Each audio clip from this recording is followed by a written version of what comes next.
40절부터 56절까지의 말씀을 보면 회당장 야이로가 나옵니다. 12살 된 딸이 중한 병에 걸려 죽어가고 있습니다. 예수님께 쫓아왔고 저희 집에 와서 살려주옵소서 간청합니다. 가는 길에 12해를 혈류증으로 앓고 있는 여인이 예수님 옷자락을 만집니다. 지연이 되지요. 그러다가 이제 그를 혈류증 여인을 고쳐주고 그리고 12살 된 딸도 이제 고쳐준다는 그런 아름다운 이야기입니다. 저는 이 본문을 통하여서 12의 상징 이런 제목을 붙여봅니다. 우리가 알다시피 이스라엘에게 있어서 숫자가 참 중요해요. 그래서 모든 알파벳, 우리도 기역, 니은 이런 숫자가 있는데 영어도 있고 히브리 말도 있습니다. 근데 그 알파벳 자체가 숫자예요, 숫자. 알렙 그러면은 A, 기역 이런 의미로 생각할 수 있는데 그게 바로 하나, 1 뭐 이런 식으로 숫자 값이 있습니다. 근데 그런 이스라엘인들에게 12은 온전한 수, 또 하나님의 수, 뭐 이렇게 인식될 정도로 굉장히 중요합니다. 12지파, 12제자, 특히 누가복음은 이 12이라는 숫자를 중요하게 여겨서 누가복음 거기에 12제자의 이제 하나됨의 그런 모습, 그리고 제2의 누가복음이라고 말하는 누가가 쓴 사도행전, 거기 보면 한 사람이 이제 어그러져서 12이라는 숫자가 훼손되죠. 12제자 가운데 이제 가룟 유다가 그렇게 주님을 배신했지 않습니까? 그래서 마띠아라는 사람을 끼워 넣습니다. 그래서 12를 그렇게 완성되고 자, 그렇다면 이 12이 상징하는 것을 한번 생각해 보자. 첫째는 개인의 가치, 둘째는 공동체의 가치, 함께함의 가치, 세 번째 이렇게 잠시만 생각해 보면 좋겠습니다. 오늘 본문을 통해서 12의 상징의 그런 가치를 한번 깨달아 보자는 거죠. 첫째는 개인의 가치라고 그랬습니다. 한 사람의 가치입니다. 자, 야이로 회장장 딸의 이야기인데 갑자기 뭐 액자 형식이라고도 하고 샌드위치 구조라고도 하는데 다른 이야기가 껴들어갑니다. 중간에 삽입이 되지요. 그게 바로 혈류병을 앓는 여인입니다. 근데 이 사람은요 12해를 혈류병을 앓았습니다. 밧세바 이야기를 몇 주 전에 했지 않습니까? 근데 밧세바가 왜 지붕 위에 그곳에서 목욕을 해야만 하는가? 저는 정결 예식이라고 말씀을 드렸습니다. 그러니까 레위기 15장 25절부터 30절에 보게 되면 한번 적으셔서 나중에 확인해 보십시오. 유출병을 가지고 있는 유출한 그런 몸의 상태를 지닌 사람은요 부정합니다. 그것은 생명과 관계되기 때문에 그래요. 피 자체가 생명을 상징하는 것이고 피를 흘린다라는 것은 생명에서 죽음으로 가는 거라 긴장하는 거예요. 지금도 이스라엘의 대학들은요 다 외국인들에게 개방하지만 피에 관계된 학과는요 개방하지 않습니다. 외국인이 절대로 입학할 수도 없고 배울 수도 없어요. 의학과, 간호학과 막 이런 거는 외국인이 죽어다 깨도 들어갈 수가 없습니다. 다른 첨단과들은 다 들어가는데 그건 못해요. 왜? 그들은 지금도 그만큼 피가 중요하기 때문에 그렇습니다. 우리가 헌혈하고 하는 것도 중요하죠. 아무튼 그런데 지금 혈류증을 12회 동안 앓고 있다. 이거는요 부정하고 또 부정한 겁니다. 절대로 이 사람은요 다른 사람과 함께 있을 수 없고 심지어는 가족들과 함께 있으면 절대 안 돼요. 왜? 유출병이기 때문에. 피가 나기 때문에 이 사람이 만진 곳 다 부정합니다. 그러니까 여성이 맨스하는 그 시간도 부정하고 그것 때문에 물이 목욕할 때도 부정해지고 그래서 바깥에서 하는 거거든요. 그 정도인데 12회 동안 12회 동안 유출병이 난다? 그러면은 가정에 있을 수가 없습니다. 따로 살아야 돼요. 그러니까 그 여인의 비통함을 한번 생각해 보십시오. 자녀가 있어도 그 어린 자녀를 두고도 헤어져야 돼요.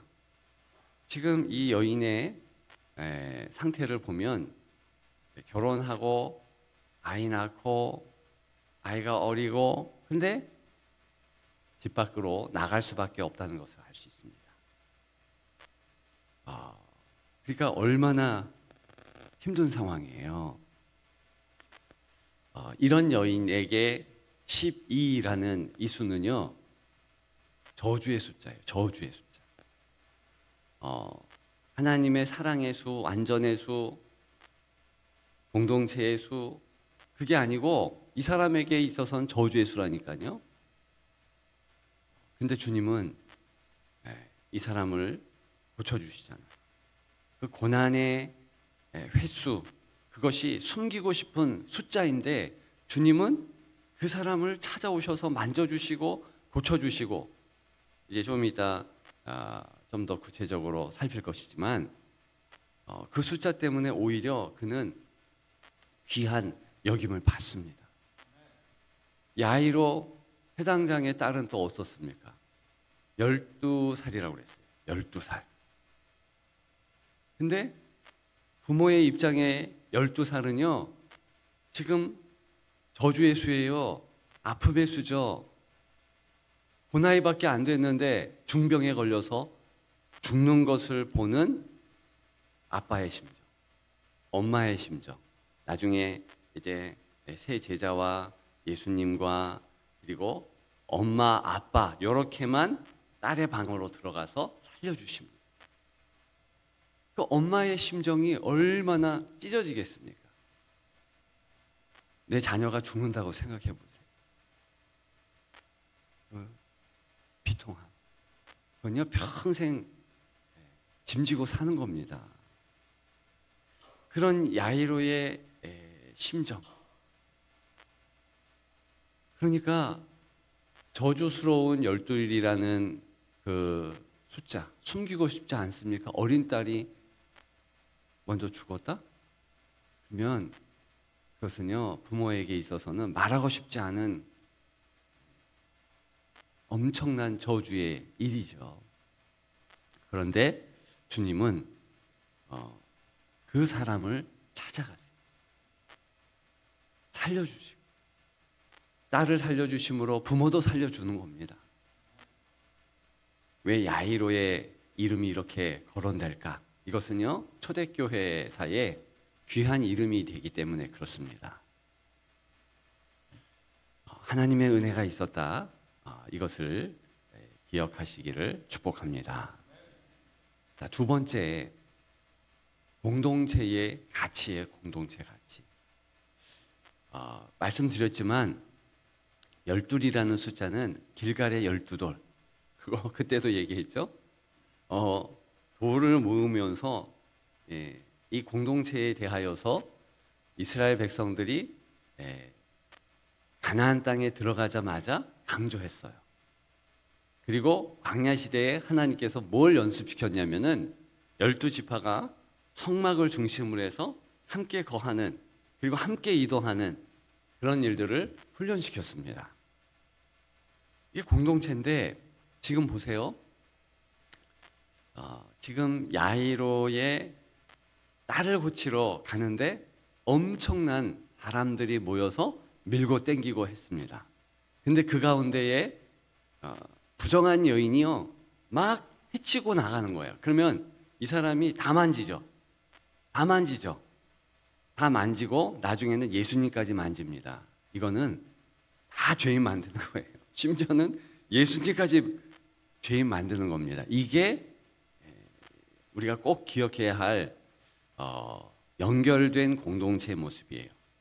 한 지파가 망가져 버리면 11지파까지도 망가집니다. 한 사람이 죄를 지면 모든 사람들도 죄인이 되는 운명 공동체. 그게 12지파의 특징이에요. 아간이가 여리고성의 작은 것을 훔칩니다. 그 작은 것은 아니지만 한편으로 보면 엄청 작은 거거든요. 근데 그거 훔쳐가지고 어떻게 됩니까? 12지파가 다 어려움을 당하고 아이성, 조그만 성인데 정복을 못합니다. 많은 이들이 죽어요. 엄청난 고난을 당합니다. 이게 공동체고 사사기는 그 공동체에 연결되는 것 때문에 함께 힘들고 어려운 것을 그대로 나타내지요. 똑같이 지금 여기에 예수님과 함께하는 예수 공동체, 교회라는 공동체인데 12제자도 거기에 있는데 한 여인이 해집으면서 다 만졌어요. 우리 옛날에 다방구 이런 거 했는데 다방구 아시는지 모르겠네요. 술래가 딱 치잖아요. 얜 죽은 거예요.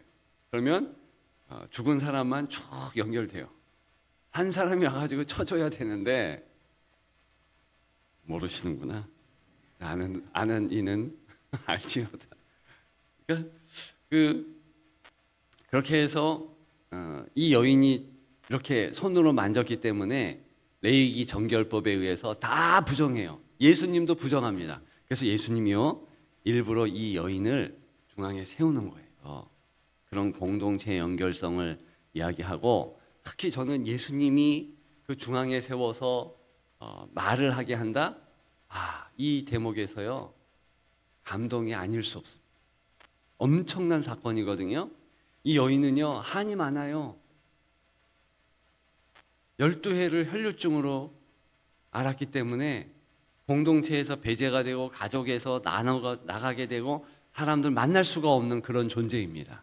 잊혀진 존재예요. 저주받은 존재예요. 근데 주님은요 그 사람을 주인공으로 세우세요. 그리고 자 우리 한번 읽어보겠습니다. 47절부터 48절까지 시작. 여자가 스스로 숨기지 못할 줄 알고 떨며 나와서 엎드려 그 손댄 이유와 곧 나은 것을 모든 사람 앞에서 말하니 예수께서 이르시되 딸아 내 믿음이 너를 구원하였으니 평안히 가라 하시더라. 아멘. 마가복음 5장에는요 이게 더 아주 길게 강조가 됩니다. 이 대목이요. 그래서 병행 구절도 살펴보면 좋습니다. 여하간에 여기 보게 되면 예수님이 이 여인을 그냥 모른 채 하지 않아요. 만져주고 그냥 내 병이 나았네 끝 이게 아니고요. 공동체 앞에 서서 손댄 이유를 말하래요. 그러면서 이 사람은 자기가 얼만큼 힘들었는가 그걸 얘기하죠. 12해를 혈류병으로 앓았다. 나 정말 힘들었어요. 나 진짜 어려웠어요. 제가 볼 때는 한 몇 시간을 얘기하지 않았을까. 적어도 1시간은 하소연하지 않았을까 싶습니다. 레파토리를 다 얘기해야 되니까. 근데 예수님 보세요. 지금 제일 급할 때잖아요. 빨리 가서 야이로의 딸을 고쳐줘야 됩니다. 그러니까 야이로가 거기에 있어요. 시계 보고 있을 시계가 없었지. 어쨌든 막 입이 바짝바짝 마르고 내 딸 죽는데 왜 저러시지? 그럼 함께 온 12제자들도 발을 동동 구르죠. 예수님이 왜 저러시지? 근데 그럼에도 불구하고 다 그 레파토리를 들어야 됩니다. 누구를 위한 시간일까요? 이건 예수님을 위한 시간도 아니고 야이로를 위한 시간도 아니고 회중을 위한 시간도 아니고 그 한 사람을 위한 시간. 그 12해를 혈류증으로 앓은 여인을 위한 시간이에요. 그가 한 많은 세월 그 아픔을 얘기했고요. 나 그래서 예수님 만졌어요. 근데 예수님이요, 그 여인을 향하여서 뭐라고 그럽니까? 딸아, 내 믿음이 너를 구원하였다. 이때 딸이라는 거는요, 공주라는 뜻이에요. 히브리서에 보면 바로의 공주의 부기를 뒤로 하고 이제 누굽니까? 모세가 이제 이스라엘 사람들을 위해서 뭐 했다, 뭐 이런 표현이 있는데, 이 딸이라는 이야기, 요 단어 자체, 헬라 말 요 딸은요, 진짜 공주예요. 야이로에게 있어서 딸이 공주잖아요. 그러니까 이렇게 동동 구르는데 예수님이 일부러 그 단어를 쓰는 거예요. 내게 있어서는 저 여자가 딸이야. 이렇게 얘기합니다. 야이로가 충격받았지 않았을까요? 여러분들이 야이로라고 하면 이거 뭐야? 저 여인도 그렇게 귀해? 들을 수밖에 없죠. 이게 교회입니다. 내 이야기만 중요한 게 아니고 나의 상황만 어려운 게 아니고요. 남의 상황 어려운 거 알아야 되고 남의 말도 청종해야 되는 거예요. 왜? 이게 다 연결되니까. 예수님 때문에 다 연결된 거 아닙니까? 이 여인 때문에 다 부정됐는데요. 예수님이 너를 구원한다 선포하시면서 그에게 얘기하셨기 때문에 다 구원받는 거예요. 이게 공동체고, 우리는 무조건 그래서 남의 이야기를 들어야 되고 그 이야기 때문에 우리가 함께 웃을 수 있는 겁니다. 기억하기를 축복합니다. 예, 2분만 더 얘기할게요. 그 다음에 함께함의 가치. 예수님께서 이 야이로의 딸에게 딸아 구원을 얻으리라 얘기했는데, 금방 우리가 읽은 대로 이 죽은 아이에게 54절에 아이야 일어나라, 마가복음 5장 41절에는요 달리다쿰 이렇게 얘기합니다. 그리고 번역하면 아이야 일어나라 라는 뜻이다, 이렇게 해설을 해요. 근데 여기에는 그냥 아이야 일어나라 이렇게 하죠. 그러니까 강조되는 것은 일어남입니다. 달리다쿰, 우리가 새벽에 찬양을 잠시 하는데 그 찬양 뭐 두세 사람이 하는 팀의 이름이요 모닝쿰이에요. 모닝쿰, 쿰 일어나라 그 뜻이거든요. 일어나다 그건데 왜 일어나게 했습니까? 그것은요 예수님과 함께하기 때문이에요. 함께하기 위함입니다. 예, 이게 중요해요. 여인에게 따라 그러면서 너 구원받았다 하는 것은 예수님이 이후로 함께 하신다는 얘기예요. 놀라운 은혜가 우리에게 있는 겁니다. 우리가 이 새벽에 잠시지만 기도할 수 있는 것은 주님이 약속하셨기 때문에요. 내가 너희와 세상 끝날까지 함께 하신다. 그래서 우리는 일어나는 거예요. 그냥 잠에서 일어나는 거가 아니고 누웠다가 깨는 게 아닌 그 정도가 아니라 함께 일하기 위해서 일어나는 겁니다. 그렇기 때문에 오늘 한 날도 엄청 중요해요. 하나님과 함께하는 시간, 예수 그리스도와 함께하는 그 시간은요 주께서 만져주시고 소생케 하시고 그 생명의 활력이요 풍성하게 넘치는 시간입니다. 이제는요 우리가 일어나서 나가면서 누구를 향하여서 내 입술로 축복의 말을 하면 그는 복을 받습니다. 여러분들의 자녀가 여러분들을 통해서 복 받기를 축복합니다. 다른 이들에게 그냥 달리다쿰 하면서 손으로 만져주기만 해도 복의 대상이 됩니다. 네, 이것이 일어나게 하는 이유예요. 예수 그리스도가 나와 함께한다라는 확신 가운데 오늘 승리하시기를 주님의 이름으로 축복합니다.